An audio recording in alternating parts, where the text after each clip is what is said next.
Hey, welcome back to Rocco Rides Tesla. In today's video, I will be going over how to charge your Tesla at home and the three charging options. The three charging options are a Tesla wall connector, a Tesla mobile connector using a 240 outlet, and a Tesla mobile connector using a standard 120 outlet. So let's get into it. The option that I use here in my house is a Tesla wall connector. And here it is right here. This is hardwired in to the house and linked up to I believe a 60 amp breaker. It charges at around 11 kilowatts charging speeds and is 48 amps. So this is a 24-foot cable. Let's go ahead and get it plugged into the Tesla. So let me unravel this. Now this came with my home, fortunately, and this is an older generation. The cable's a little thicker than the ones that are available today. This Tesla wall connector, you can order one for, I believe, $450 is the price of the wall connector unit. And you get the charging cable, and that's just the charging apparatus itself. Let me check my notes here. So install costs are gonna vary. If you have your breaker box right here in your garage, that would probably be the most economical option for you. And install cost could be $750. It could be a lot more. It just depends on where your breaker boxes are and how far they have to run the lines. Let's take a look here.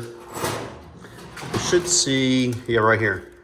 This is actually right here. These are 60 amps right here.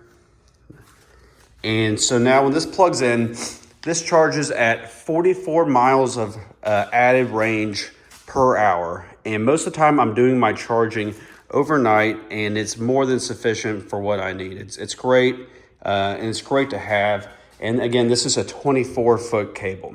So this is probably, it's the most expensive, but this is the best option that's available for home charging.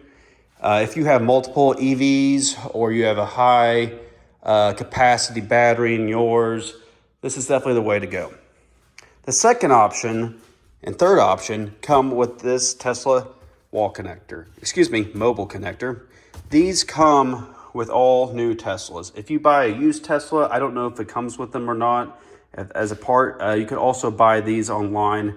These may be like $300 or something, but they come with the vehicle if you get a new one. And you have two plugs with this, two outlets. Here is a standard 120 volt that I have hooked up right now. They're interchangeable. And here is a 1450 outlet. The 1450 outlet adds, this one right here, adds 30 miles of range per hour charging, and it charges at speeds of a little over 7 kilowatts. This is a 20-foot cable, and if you want to use this, you need to have a NEMA 1450 outlet in your garage, which is like a outlet that you would have with an oven or a washer and dryer. But one thing to note, you want to have a EV rated outlet. Just a standard outlet, a standard 240 outlet, those are kind of designed for intermittent use, whether it be using an oven, cooking, washing clothes and drying clothes.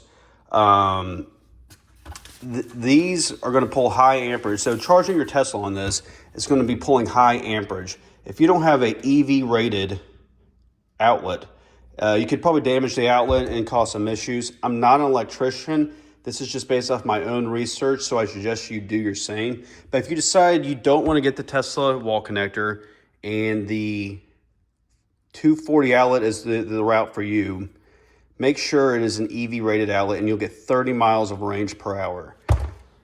And then you just want to have that in your garage. This is a 20-foot cable. And then right here, you have the 120 outlet. So I could plug this into the wall right here. Thing is, if you're using that, and that's obviously the cheapest option because you don't have to really install anything, you're only getting 3 miles of range added per hour charging, which really isn't going to cut it. I mean, if you're doing, if you only drive a couple miles a day, maybe that works for you. But if you're doing, daily commuting, driving, any road trips, you're going to want to have something with some higher voltage, like the 240 or the wall connector. And so those are three options that you have. I like the wall connector, it works great. A lot of people enjoy this as well, the 240, because it's a little cheaper and it still gets the jobs done at 30 added miles of range.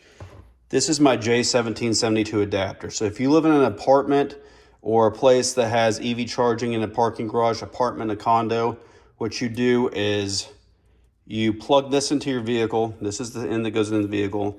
And this is what you plug the J1772 charger into.